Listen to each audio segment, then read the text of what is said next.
Good morning, Yana. Good morning. How are you? I'm good. How are Good. you? I'm fine, thank you. I see that Dr. Chattery is with us already. Okay, let's wait for him.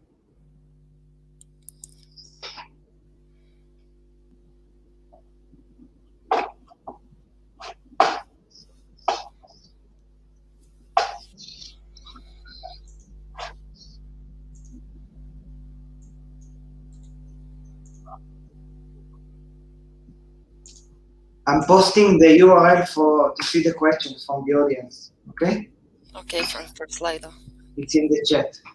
Good morning. Good Hello. morning. Oh, yeah, I have my microphone here. How are you? I'm fine. How are you? It's Good. at the moment it's very difficult situation. Yeah, I'm in Bulgaria, so I'm safe. But our technician is in I'm Tel in Aviv. Israel. Hi. Okay. Now that's really sad and bad news. So we hear in the news. It's a very difficult situation, as you mentioned. How was it last night, Lebron? Quiet. I live in the central, so it was quiet. But in the south, it was very. Where are you living? I live in a small town next to Tel Aviv. Ah, okay. And you? I live in Friedrichshafen. Friedrichshafen. With Friedrichshafen. That's very south of Germany, so where our headquarters is. So there's the big lake on the border to Austria and Switzerland. Nice. From the nature is nice. So we have the lake, we have the mountains, but if you want to, I know, I say always, if you are young and have no children, that's not a good place to be because there's really no clubs, no culture really there. So I used to live in Zurich and in Stuttgart before that. And but if you have children and you get a bit quieter, then it's the perfect place. So I always recommend if you're maybe 38, you can come to Friedrichshafen. I think that with age, everybody is looking for a more quiet place to live.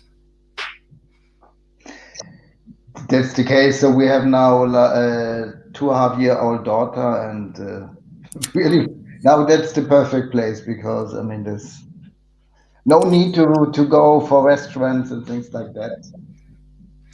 But also it's a good place. I mean, for children to have a really good childhood to be able to, because when you live in a big city, you cannot just let your child go outside and play and be calm. You have to watch over them all the time. It's Yeah, that for sure. So we have especially the place where we live. It's a small village. It's not really Friedrichshafen. It's a small village there, and so you can really just go outside. There's no car traffic, so it's one of I don't call it. So it's a dead end street. It goes just to our houses, and that's perfect. So just one of my colleagues called. Maybe he's the one who want to support me with the Q&A. Just try to connect him. yeah. Yeah, it will be best if you have somebody to moderate and Yeah, watch over the questions.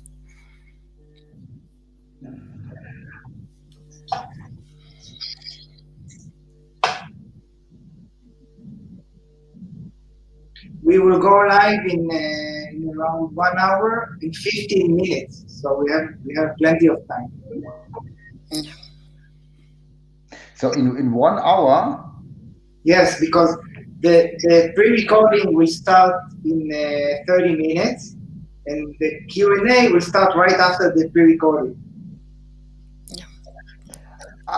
okay, then let me check because You already pre-recorded the lecture. yeah, but I have the blocker in my calendar for the Q&A, Yes. 8:30. Up to okay. The blocker goes up to 9:45.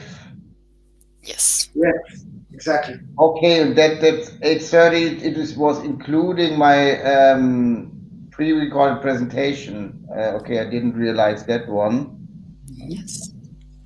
Okay, so then maybe really I leave the stream open, but just switch off the camera and Yeah, then. you can come back in, I don't know, 20, 30 minutes if you want to. Yeah, then I come in like 30 minutes back and. We just want to, we give you time to make sure that you can connect, that everything is good, that we can brief you a little bit before you start, but you're already familiar with the system because you did the recording here as well. You don't have to share any slides during the live Q&A, so it's fine. If you see Dr. Daniel on the chat, on the private chat, you see a link. Yeah. 1 second. Okay. Just. Can you click on the link? Yeah. Okay, so this is where you're going to see all the questions from the audience. Okay. Can I just open the second window? Just have it open on your side, yes. And if there is somebody that's going to assist you with the live Q&A, there will be the ones actually going through the questions coming from the audience. Okay, then I leave that one open. But now I need also to check because I realized that it's not using my speaker. Don't use it, that one.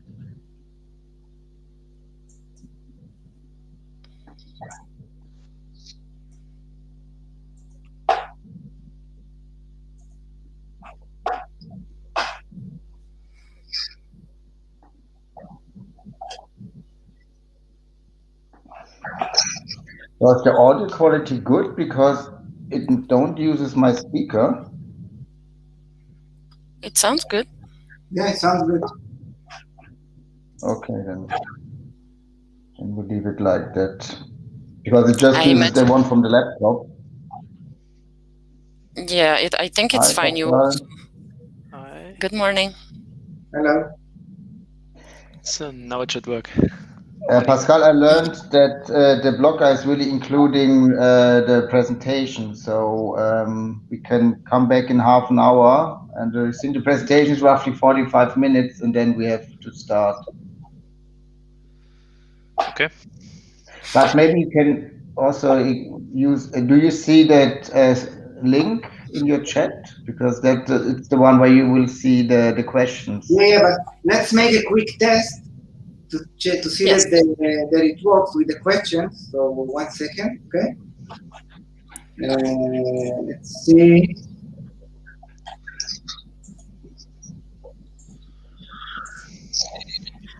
So Pascal, you'll be moderating the live Q&A, I assume. Yes. Yes, we haven't met before. My name is Jana, as you can see, and I work for Canis. I'm the program coordinator for this event. And this is the system that we will be using. So there is one chat on the right side, which will be seen only by us. And the link that the technician sent, I don't know if you can see it. Yes. Okay, if you open the link, there you will receive all the questions coming in from the audience. I'm adding Anna. She just joined us. Good morning. Okay, so we go. So basically all the questions coming from the audience will be in this link, in the Slido link. And then we will be reminding you once the live Q&A starts in the chat here in StreamYard on your right side. For example, we will tell you there are 5 minutes left for the Q&A, 3 minutes left, so you can organize your time. Okay. So this private chat is just between us 5 here and what's the difference between private chat and comments on the right-hand side?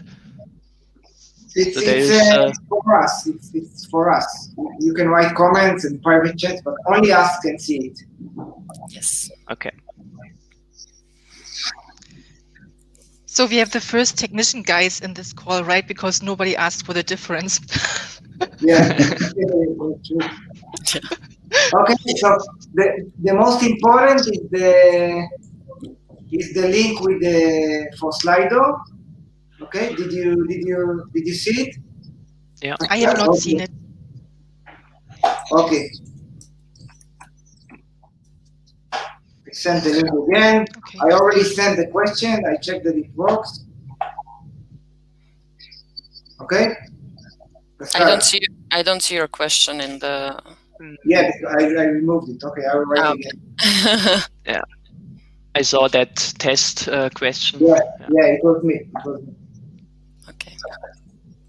Okay. So we have until we start the live Q&A around 70 minutes. So now, if you have any questions, now you can address them, and then we can, if you have something else that you would like to do, answer emails, do something else, you can just turn off your camera and then be back in 30 minutes maybe, so we can. Yeah, I don't know any. I don't have any questions yet. So, if there is a question in this Q&A type of thing, I can also ask a question to the participant, right? And that's then seen for all of the other participants. Yes. You can. It's like a chat where you can reply to questions coming in. You can comment. They can like the question, or that way they actually vote for the question, whether it's a good question or not. So, for example, the questions that have more likes from the audience maybe will be more interesting for more people. Mm. This is the way it works. And another question. So the presentation is recorded, and afterwards I need to some kind of introduce us, or is that already done in the video? So do I need to introduce us or not? Yeah, it's better if, a few minutes before the pre-recording ends, I will give you a reminder, okay, that you have 1 minute left, 2 minutes left, and you need to introduce, and then you can start the Q&A session. Okay. Especially because for the audience, for example, Pascal, you will be a new face. So maybe you can say also a few words about yourself and before you start, and just mention that you will be moderating the live Q&A. Okay. And then you can continue with the questions for Dr. Chattery. Pascal, do you receive the questions in the case we need to have our own questions? Okay. Yes. We would just Anna just mentioned, so we should maybe, if you bring them up, just say, okay, these are questions that were raised already during the registration, so that it's not obvious, because it's clear, because nobody will see the question in the chat. Mm-hmm. Yep. Okay. But will the participants be able, during the now pre-recorded session, already type in questions? Yes. So basically, we should be, if somebody types something, we should see them directly. Exactly. Okay, so far no questions. Is this slide deck of the presentation, can I see it? Because I haven't seen it before, and it would make sense to get a better understanding what was shown. I'll send it to you. Okay. I was about to say that I can send it as well, but if if you have it on your end. Yeah. So I think it's nothing new, but just to get understanding which slides were shown and which were not shown.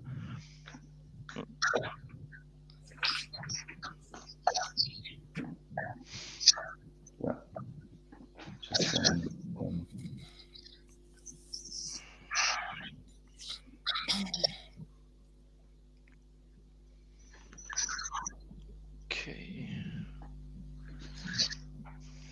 Okay, then meet, I think, around 9. Back on that spot. Okay. See you later. See you later. Just make sure you come back. Yes. See you. See you. We'll be here.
Anne, maybe we can use the time to catch up.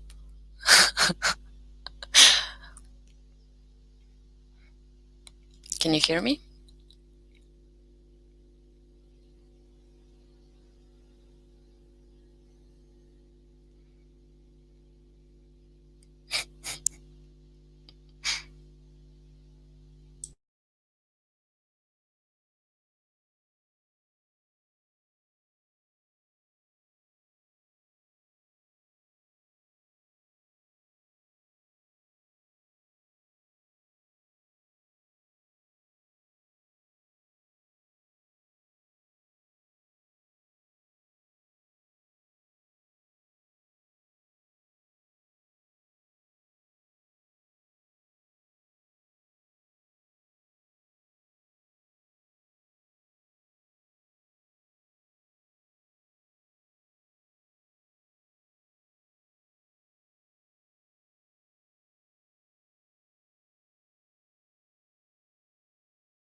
Hey, Jana.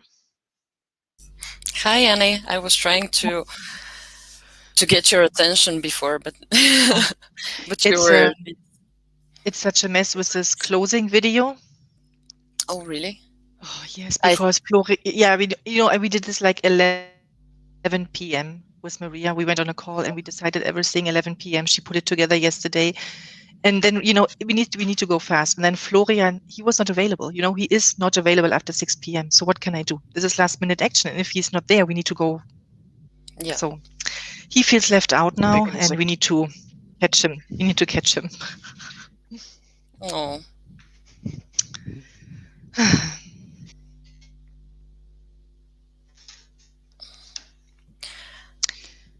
I'm now thinking how I can jump from session to session. Yeah, me.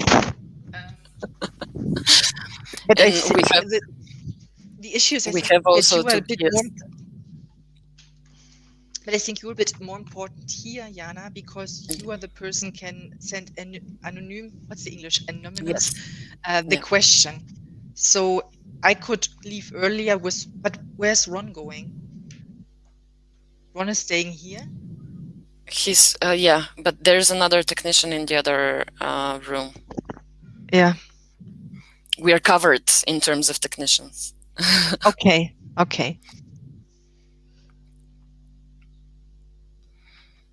So it's all going to be fine. There's always going to be a technician with you. Okay. So I will.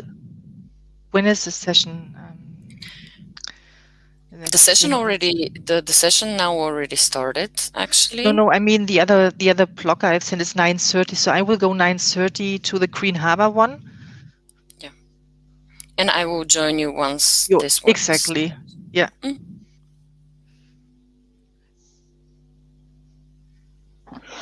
So did you see my messages in the chat? I didn't want to disturb you because probably you had something else going on. Because the full pre-recording of the session is 46 minutes and I think 20 seconds or something. Then we have already decided that we will take from the time of the breaks in order to have time for live Q&A. So the session will end, the pre-recording will end approximately around 10:46, and you will have time until, oh sorry, it's my time, 9:46. And you will have enough time until 9:58 for the live Q&A. So that's a total of about 12 minutes. And I will let you know once these 12 minutes are starting to get Daniel, so Daniel, the idea would be, because you've prepared questions, that Jana can put it in the chat, so it looks like somebody will place them, and you don't have to take them out of your pocket. I think this is maybe a bit better. Jana, do you want me to send the questions to you? Yeah. Yeah, when I do it. Then I can. So what you said, if we can see your message in the chat, I cannot see any message in the chat. In the private chat. Right now. Yes, there's no message on my side. Can you I would just send something and maybe you can respond? I see yours. Okay, maybe that's just because I gone out of this room and then. Yes, I think you were backstage. Yeah. I will just copy paste what I had. Yep, I can see it.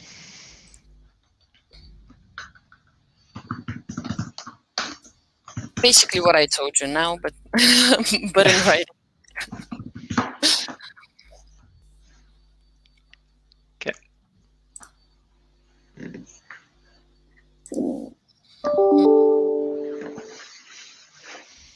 And just to inform you,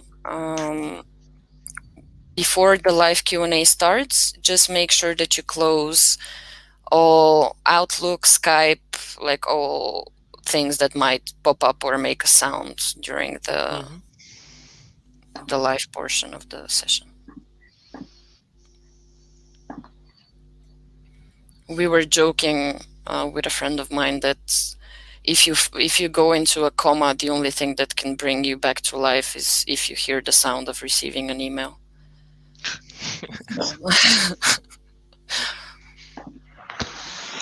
Anne?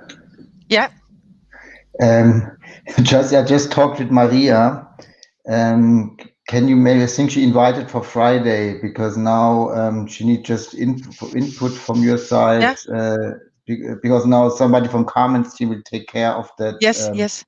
promotion thing, but she cannot give him the information he needs. So if you have time, would be good that get this done. Yeah. But I said to her that probably today and tomorrow you will be difficult that you find the time for that, but hopefully on Friday.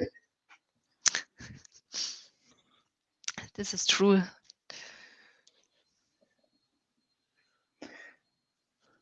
And actually also talked with Florian. I will invite next week, because what really turns out is that like we need to find a solution for corporate marketing. That's for me the problem. We really, for me too. Currently, Carmen is focused on product marketing. That's fine, but I see especially sustainable solution. We will have a lot of corporate marketing activities, and actually the next event already coming, and we need to basically, I think that should be also somehow in comms located. Is there a person for sustainable marketing? I don't think so. That was one question I discussed with Flo, and if in their business development they have named somebody from there, that's also something we need to clarify. So how is this working? I mean, on Marine, you have an established working model, and I think that the focus is really more on customer and product, but I think that's completely different in sustainable solution, or not completely, but that they have for sure the aspect that we'll have more events like the CMAC, where it's just we don't show a product, we show ourselves, because we have not yet a product. And I don't think it's a good idea then some R&D or somebody else is taking care of that and define his own messages. But I will go via Wolfgang Boller, because he's like the channel into all marketing communication activities, same solutions, and then just clarify this more. And if you have a solution, just give me feedback. I'm happy to align with the person then and how to do it, because I think there's still a lot of things we can work on together. Yeah.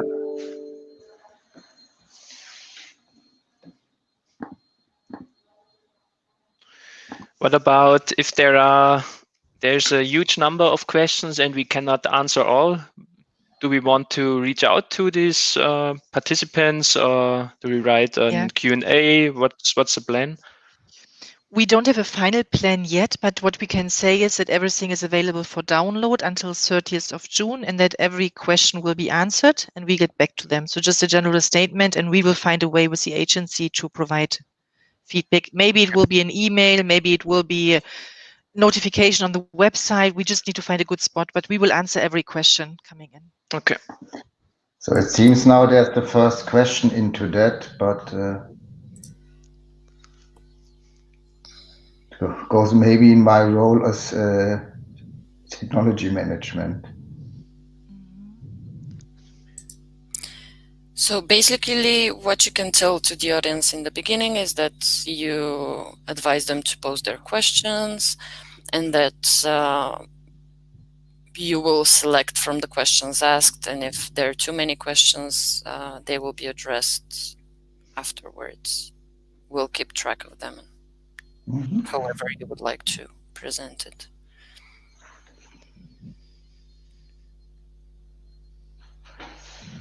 And I will make sure to send all questions after the session. Okay.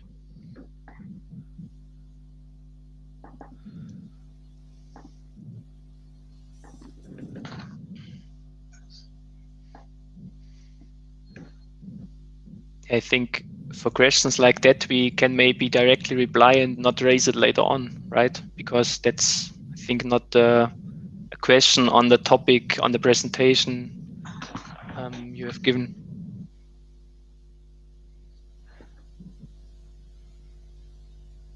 Yeah, so that this has nothing to do with. I had closed Skype, but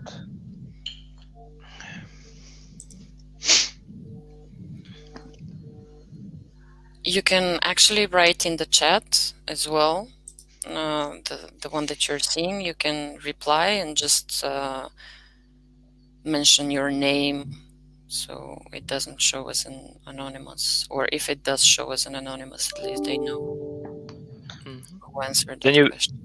will you reply on that, or shall I reply on the question raised? Well, it basically, as Daniel is now giving his speech, it will be best if you agree. answer. Okay, but Daniel, I will name you as contact, right? For patentable technology. Yeah.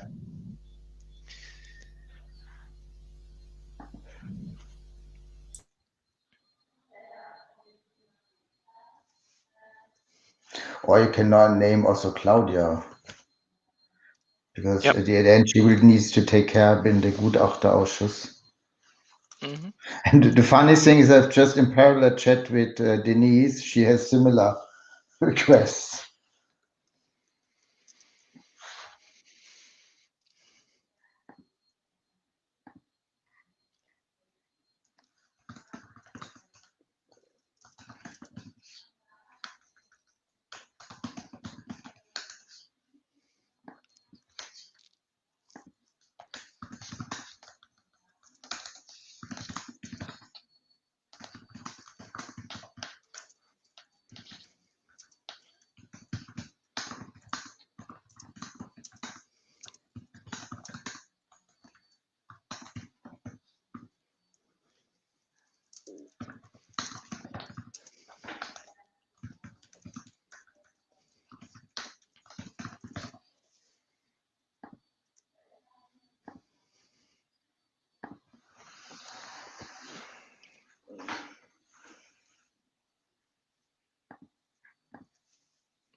Annie, I received the question, so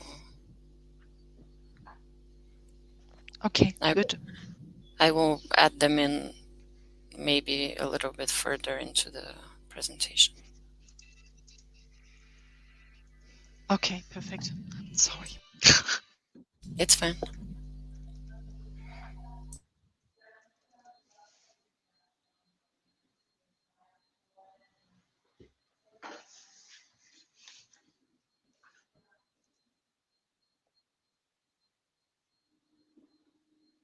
It's shown as anonymous.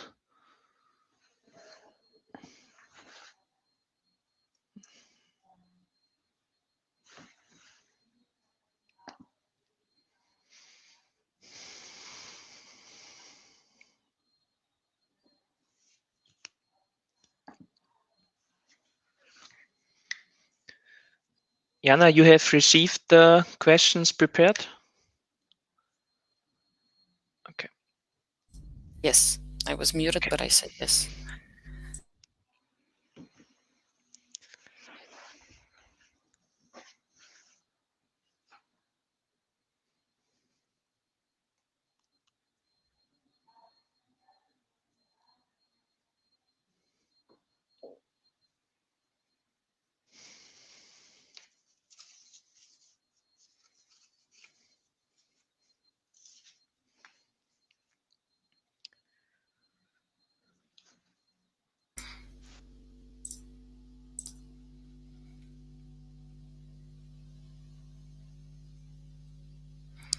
What is HVO?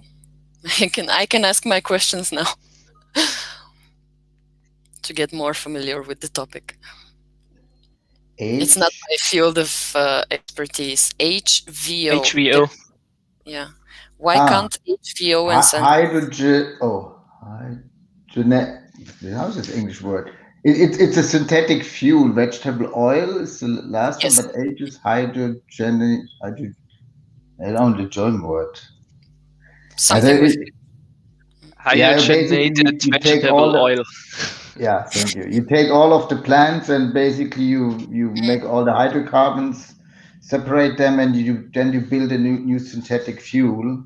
So it's basically a synthetic fuel, but the feedstock is really biological, and that's let's say it's like a kind of second generation biofuels. Not that what you might I don't know how it's in Israel. So in Germany we have like B10, so it's really biofuel just directly made out of the biogenic source, so that it's mixed with the diesel with like 10%. And I find it fascinating how much I think, at least based on what I knew before, which wasn't much, but I think that you're making a lot of improvements in the marine industry in general in terms of fuels and being more eco-friendly, let's say. yeah, I mean that's interesting thing. I mean that's years ago that was mainly discussed for passenger cars, how to get them. Yeah, first of all from the exhaust emissions cleaner now with CO2. But we anticipated, I would say, quite early that we started called the Green High Tech Program 2015, and meanwhile, I think the pressure is there. Yes, you have great companies. I don't know if you know IKEA, the furniture company. Yes. They're saying, okay, we want to have a transport CO2 neutral, and then it really starts that the big ship yachts or the ship owners that do the transport, that then just think about how can we do that, and so it's really moving through the chain, and so that's the whole dynamic, you know. I think it's also because more and more people start thinking and requesting that they have like zero emissions, and for example try to buy things locally, and so this is a requirement also from the people buying the products, not only from the companies. Yeah, exactly, because IKEA is also pushed clearly because the customers is asking for this, and so that's the whole chain. Yeah, I think it's fascinating. I would say if you think back when let's say the science talked about climate change, and it's 20 years ago, how long I would say it took now until it's really in the public awareness. And I think part of that is that we now start to feel the change. I mean, it's I always. remember. Sorry, yeah, go ahead. No, I would just say it's always difficult to one-to-one relate, but now with in Australia, US, the bushfires and things like that. So I think people start to believe that's maybe something right. And then if you just take the predictions from that, for example, if we go beyond 2 degrees, that part of the Persian Gulf, nobody can live there anymore. Yeah. I mean, then you take that more serious, because otherwise you'd say, oh, it's so far away. Whatever what Professor Partner say, the global sea level rises by to 2,300. That seems to be far away. But I mean, maybe the next 50 years are really, or 10 to 50 years are important, because we then after that we have those tipping points in the ecosystem, and then we can all go back. Exactly. And that's what people now start to understand. I have a friend that she went to the Maldives because we aren't really allowed to travel to many places. So the Maldives was one of the places that we can travel to, and she said that basically they have this trouble because the sea level is rising, and basically they're drowning. So in a few years there might not even exist anymore. Exactly, yeah. So it's definitely, I remember yesterday in Professor Dr. Spjortner presentation, there was a question, is it possible that like we go backwards, instead of global warming, we go to global cooling? which I don't think is possible at this stage, but maybe. Yeah, it's possible. You can. I think you need to deploy sulfur in the atmosphere. There are some, but I mean that's if you start on a large scale, do like ecosystem engineering. Mm, Okay, you don't know what happens else. I mean, it's a complex. At the end, atmosphere is a chaotic system.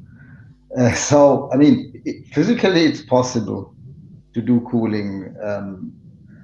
But then, I mean, how do you control that process? So exactly. that's maybe if we're now talking about side effects of vaccines for COVID, I mean, that's then a complete different. You see, people are concerned about that. What can happen, and is this enough tested? That's then a complete different story if you start to manipulate in one or the other way the ecosystem. Exactly. There's so many connections. I mean, if you change one part, how will that influence all the others? Exactly. It's a chain. It's it's interesting. I mean, I've learned a lot by organizing this summit along with MTU. Yeah, that's the good thing. I think with your job, you can learn about a lot of things. Yeah, it's nice. It's really nice. And I've also learned a lot about Friedrichshafen. So, and about the story of MTU. They told me that it all started with, how are they called? The flying. I The forgot the. Zeppelin. Yes, the Zeppelin. I forgot the Yeah. word. Mm.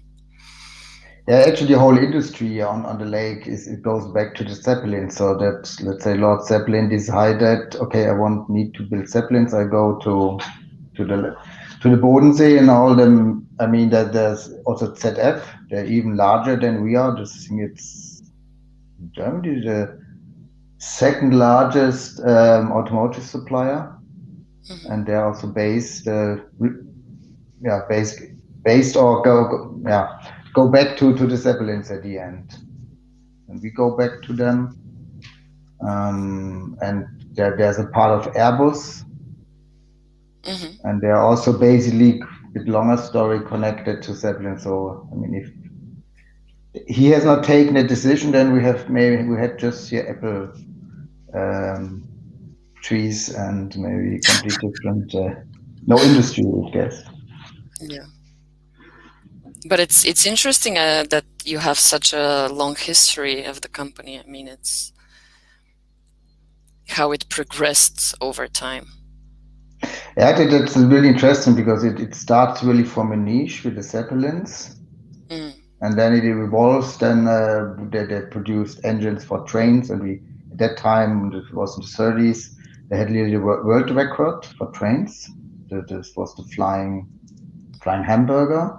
And so really it was always MT was able to make really something new. And then there was really a time where a lot of money was made more in the defense business. That was during the Cold War. And then again, there was really good decision when it was coming clearer that that's not sustainable business because there's no competition. You get money from the state and you produce mainly engines or that's where you make the money for military application. And then somebody said, no, we need to come to the civil market, and that really bring what we now have like with our main engines, two major developments.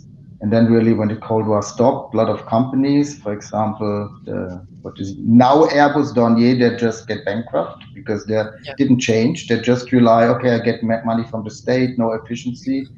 And meanwhile, so I think it's still 5 to 10%. So it stays constant, but the rest of now we make in the civil market, and that's it was really interesting to look what kind of changes were made, and really every time, let's say there was somebody there to take at the right time the right decision.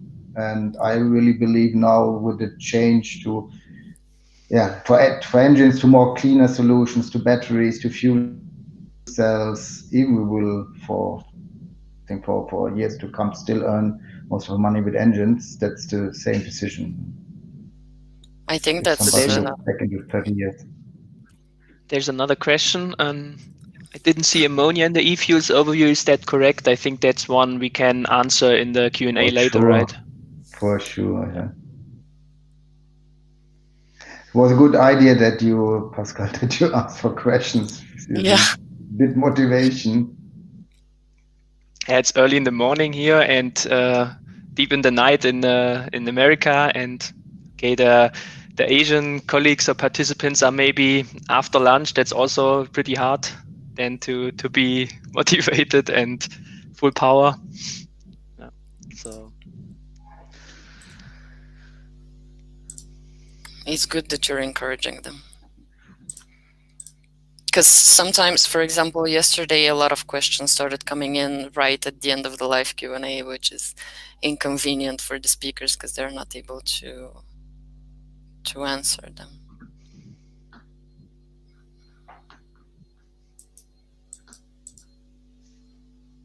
Just want to check something.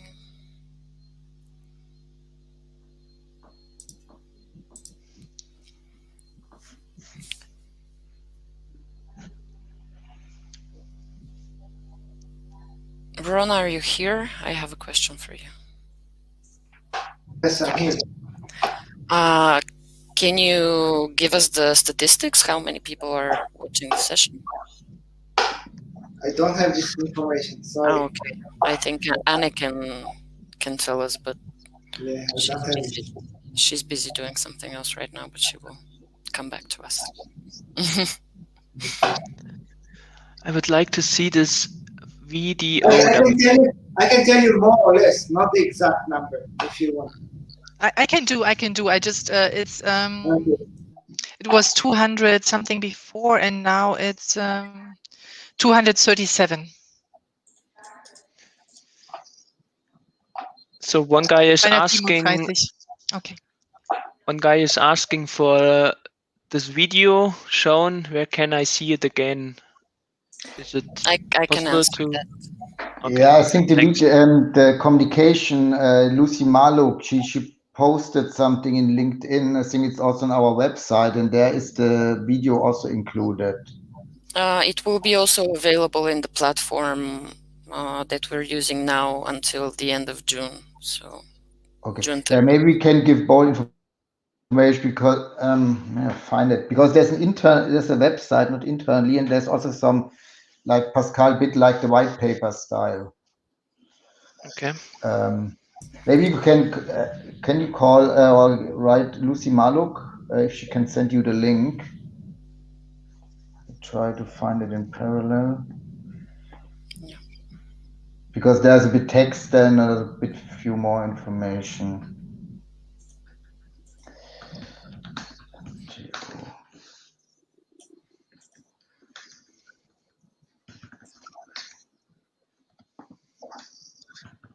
Is it opportune for me to also push the thumbs up symbol for questions, or shall I be as moderator? As you prefer. Everybody has their own style, so whatever you feel fits yours. It's easier for me to then rank the questions later, I think. Yeah. Okay.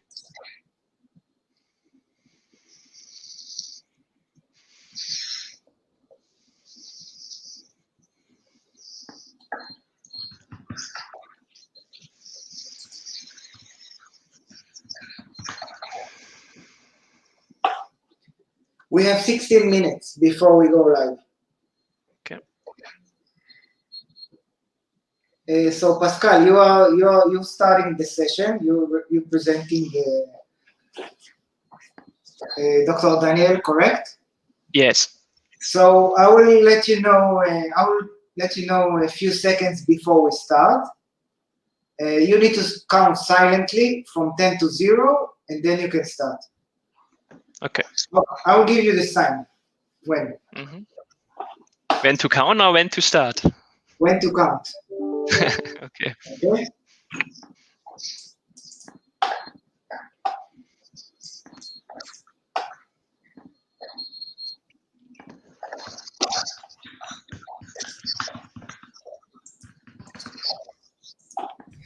Or when to start counting.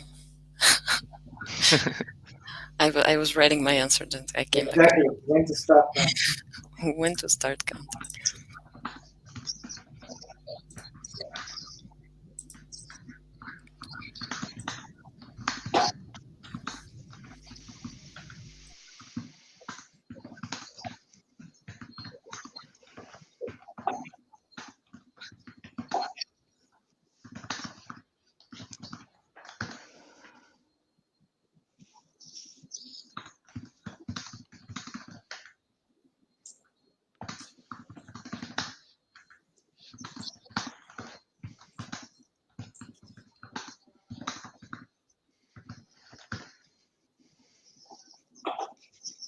So maybe I can post the questions that were already prepared in advance.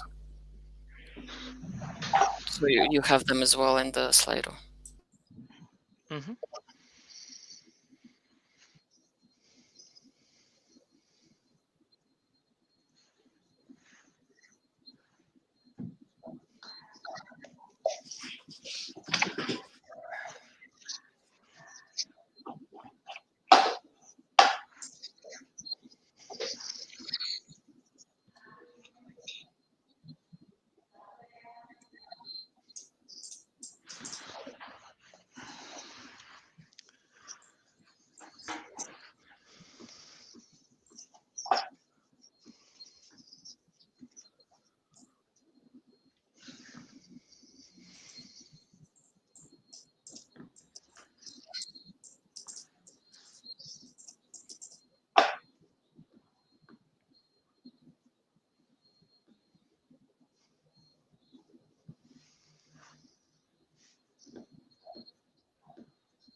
I will not put them all at once so it looks real.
Can I ask a question regarding one of the questions? Mhm. There's a question, why can't HVO and synthetic fuels be the philosopher's stone of the next decade? And then there's a continuation. They are the only way to address existing fleets and us existing infrastructures. Should the question just be, why can't HVO and synthetic fuels be the philosopher's stone of the next decade? Or should the rest be? Yeah, it's maybe better to put it that way because then the answer can be a bit better, a bit larger. Okay. Actually, I've stolen that question from another webinar I gave. There was somebody who was asking that one.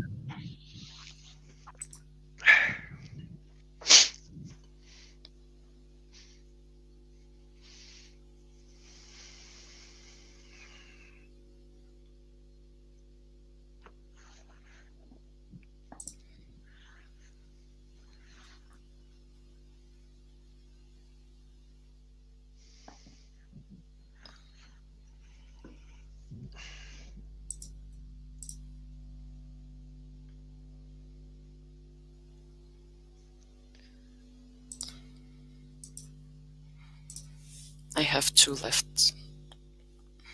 Will there any feedback for the presentation themselves? I remember the PowerGen symposium. I think when we used also your tool. After that, there were like 3 questions. How did this presentation change your view on MTU? Is there something planned like that? There's nothing. No, we haven't discussed that. Okay.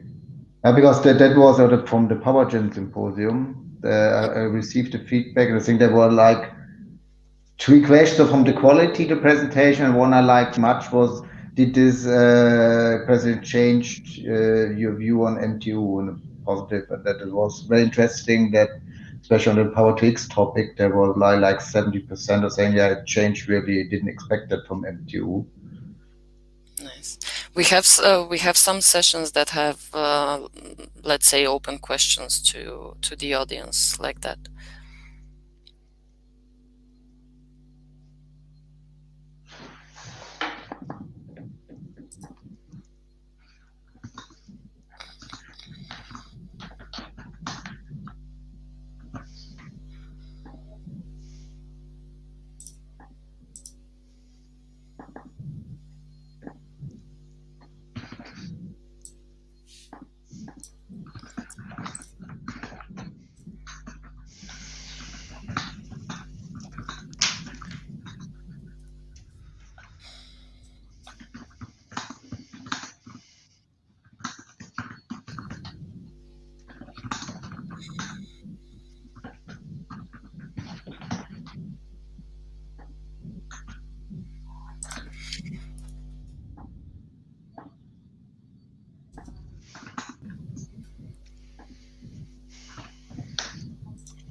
I think there are about 7 minutes until the start of the live game. I hope now that I've posted a few questions, people will start asking as well.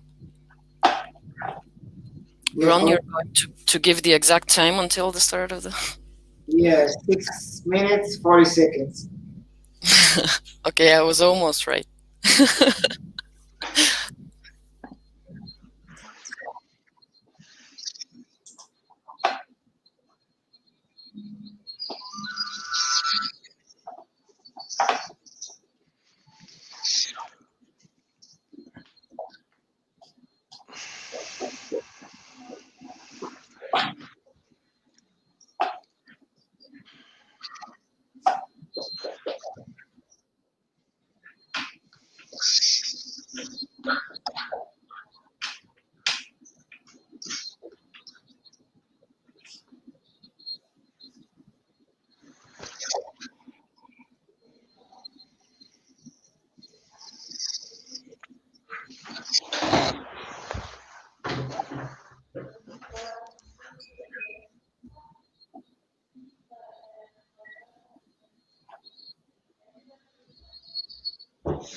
I will turn off my camera, but I will be here backstage, just so you know.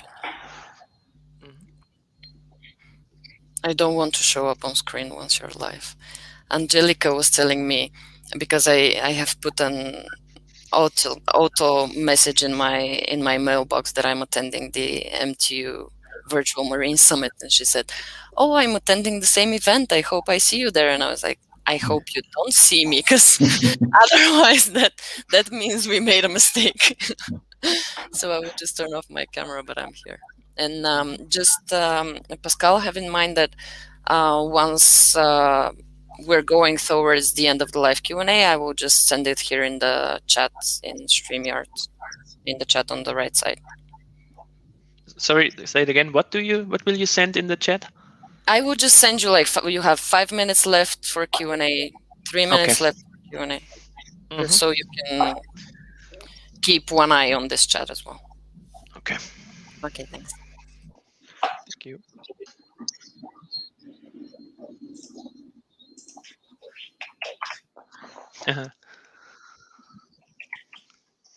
Next question on fuel cells, Daniel.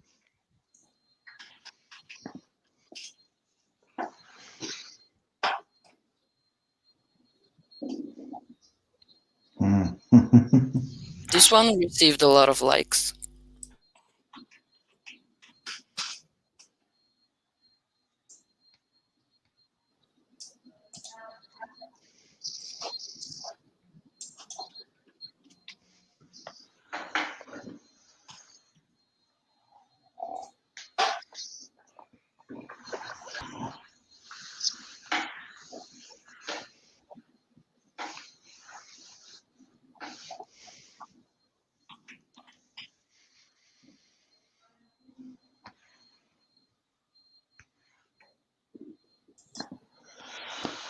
Also haben wir da eine Sprachregelung, bis wann die verfügbar sein werden?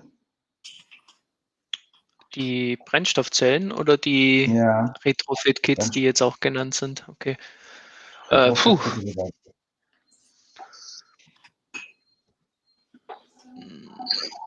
Kenne ich nicht, nee. Nee, haben wir da keine festgelegt. Demonstrator machen wir ab 24, oder? Ja. Größenordnungsmäßig.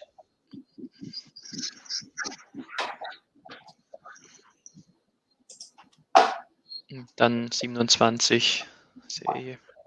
Ja, das Datum habe ich schon, also das habe ich schon im Kopf, aber ich glaube, wir haben es so noch nie richtig gesagt, oder? Ja. Und dann die Frage, how this new fuel will be compatible with old MTU engines? Will there be adapters or upgrades for old engines to enable them to function with the new fuels? Das klingt für mich so nach Retrofit oder Umbaukit. Ja, aber die Frage kann man ja beantworten. Oder halt Freigabe der Kraftstoffe. Ja, genau, das ist ja das Thema Freigabe der Kraftstoffe.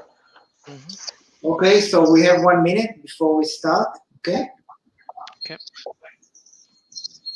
I'm going to turn off my video.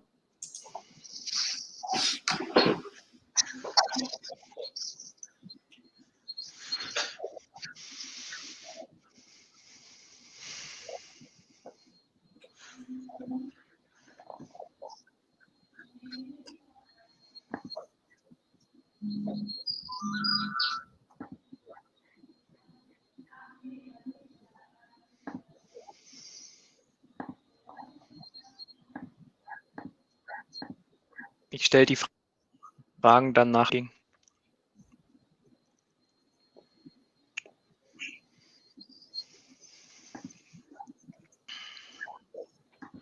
die Fuel Cell Frage können wir bis zum Schluss mal aufheben.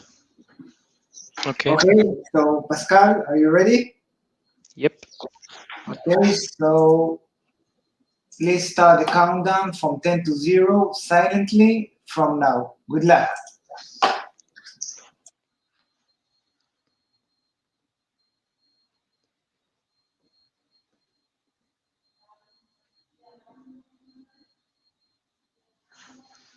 So good morning, dear audience from Europe. Good afternoon to our Asian participants, and a warm welcome to all other participants from all over the world. My name is Pascal. I'm a technology manager for alternative fuels, and I will moderate this Q&A session. We also have Dr. Daniel Chatterjee, our Director of Technology Management and Regulatory Affairs. And I hope you have enjoyed his presentation on green shipping and Power-to-X. But enough introduction. Let's kick in with your questions. And the good thing is there are quite a lot, and I will ask them in a ranked way. So I hope we can answer all of them in the time, but nevertheless, if not, we will save all of them and answer them afterwards. So let's start with the first questions. Daniel, are you ready? Yeah, also warm welcome from my side.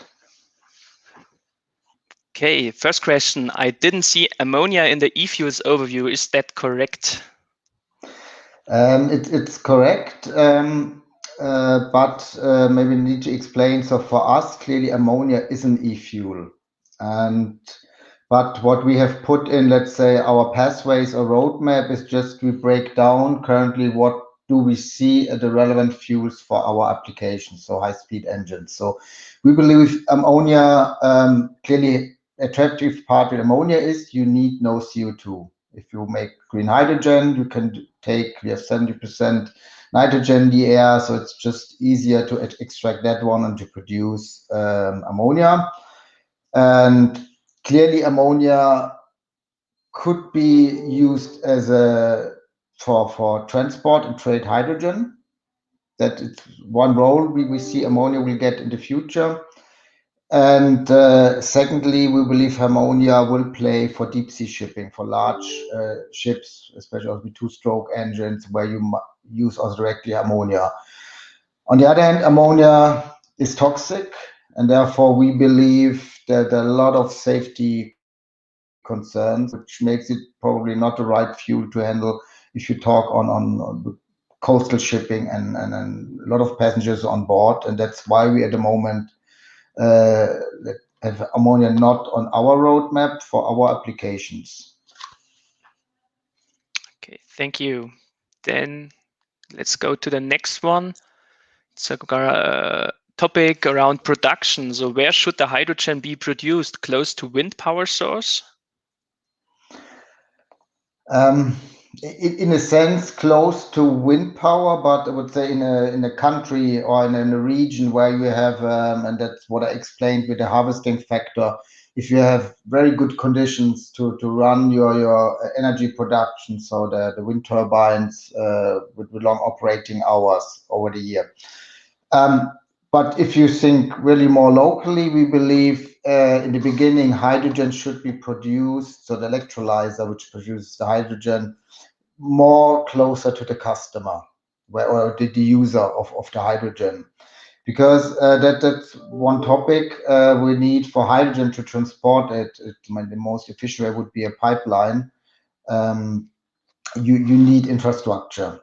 And therefore, at the beginning, we believe it makes sense to put hydrogen close to, let's say, the user. Could be in a maritime, for example, harbor. And I would really recommend to hear the next presentation by my colleague Armin Föderer. He's actually explaining that right now. So that will be the beginning. But we are sure that there will be in many countries hydrogen infrastructure built up to transport it, and then the picture might change. Okay, thank you. And let's go to the next one. It's also quite a good one. So why can't HVO and synthetic fuel be this philosopher's stone of the next decade? In some sense, I like that question. It's a philosopher's stone because if you just look, synthetic diesel would be quite a drop-in fuel, basically, so that there's no major change needed on the engine. And therefore, the role would be really, we see a very important role for that fuel because it's the only way to address existing fleets and to come really in the time frame 2050 to carbon neutrality, we need to address the existing fleets. So that's a kind of, in that sense, a philosopher's stone. On the other hand, and that's, I would say, relevant if you make a new build, even a synthetic diesel has less emissions like PM and NOx, but it's not emission free from exhaust emissions. So that's clearly the attractiveness. If you go for hydrogen, for example, use hydrogen as a fuel, it's emission free. And so if you take that into the perspective, there are clearly benefits for that. And also if you go on the production side, there's again, if you think on our big picture ecosystem, the big picture is even larger. So if, for example, if you're now thinking about to produce such kind of fuels or basic companies, it's how to enter the market. And that's what, for example, methanol makes very attractive. Methanol at the beginning, it's a valuable product for the chemical industry.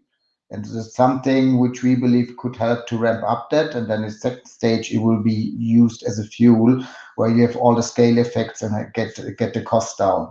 So at the end, especially for new builds, we need to see what is the development for fuel cost. Let's say, what is the benefit of, for example, of methanol or other fuels. And for sure, we believe that they will get cheaper, maybe in our estimate for production returns 30-10%. And then you need to compare it with the invest you need to make to have, let's say, different energy converters. And that's why we believe there will be not only diesel, because clearly the new fuels, they offer also other benefits. Okay, thank you. Maybe a question which does fit pretty well to that before. So what do you think what is the fuel of the future? Is there a fuel of the future? I will put it that way. Fuel of the future is a CO2 neutral fuel. I mean, that's the easy answer. Which fuel exactly? I would say, from one hand, we call our what we see on roadmap, it's a fluid roadmap. And I try to expand with my last slide. I believe we are now in a phase, the next 3 to 5 years, where we need to figure out and compare the different pathways. And therefore, I think today it's difficult to say that's the fuel of the future. And we believe there will be not a single fuel of the future. There will be not a single bullet. Depends on the application you're running. So what kind of energy density you need. Also, if you need more a global availability of the fuel, or can you, let's say, act locally with point-to-point harbor contact, which would then allow to easier change to hydrogen. So we will have a certain fuel mix, but for sure we cannot handle at the end 10 different fuels. So we need to focus on interesting ones, but we'll for sure see more than just e-diesel. Okay. So much about fuels, but next question is more about our portfolio. So how will this new fuel be compatible with the old MTU engines? Will there be adapters or upgrades for old engines to enable them to function with the new fuels? Yeah, so the good news is we have already also our different applications made some experience with the synthetic diesel, because today synthetic diesel, you might heard of GTL from the company Shell, that's fossil based, but still it's a synthetic diesel, and biological diesel. So we know that the engine can run on them, and we have even seen that emissions get better. We're continuing with some durability tests. By the end, our plan is by end of 2023, our new engine or main engine series, like the new generation of 2000, 4000, to be ready for those fuels. And the main challenge is you just need to do a new emission certificate by law. And then based on that experience, we're currently looking how, let's say, can we transfer that also back to the older engines. So at the moment, that's something which we're really interested for a specific engine. Would be good to get in contact with our sales contact, so they can answer that more specifically. But that will be now happening in the next 3 years. That we have a closer look on the whole portfolio. But for sure, the newer engines, we believe we can release until end of 2023. Okay, time is running, so maybe one last question. The highest ranked one, will there be a marine fuel cell solution for hydrogen, ammonia, or methanol from MTU? And if yes, when will they be available? So there will be for sure a solution. And if you look on the roadmap, we clearly focus on hydrogen and methanol at the moment. We are currently, so if you're interested on that, looking for really demonstrator projects. So that will be, we want to step in with really demonstrators first, because it's a new technology for all of us, and that we believe in a time frame of 24 can be the first demonstrators. And then in some years later, that there will be a fully available serious product. But if you're really interested in that, also be happy to get in contact with us, because I mean, fuel cell, it's a quite new technology, and I think we would be very happy to work with our partners on let's say first demonstrators on that. Okay, thank you. So I really want to thank all of you for the question you have raised, and sorry that we will not be able to answer all of them. But as I said, all the questions are saved. All the questions will be answered later on. And I wish you all a quite a nice day and a good week. And yeah, stay healthy. Thank you. Yeah, stay healthy and take care, and thank you for your attention. Bye. Bye.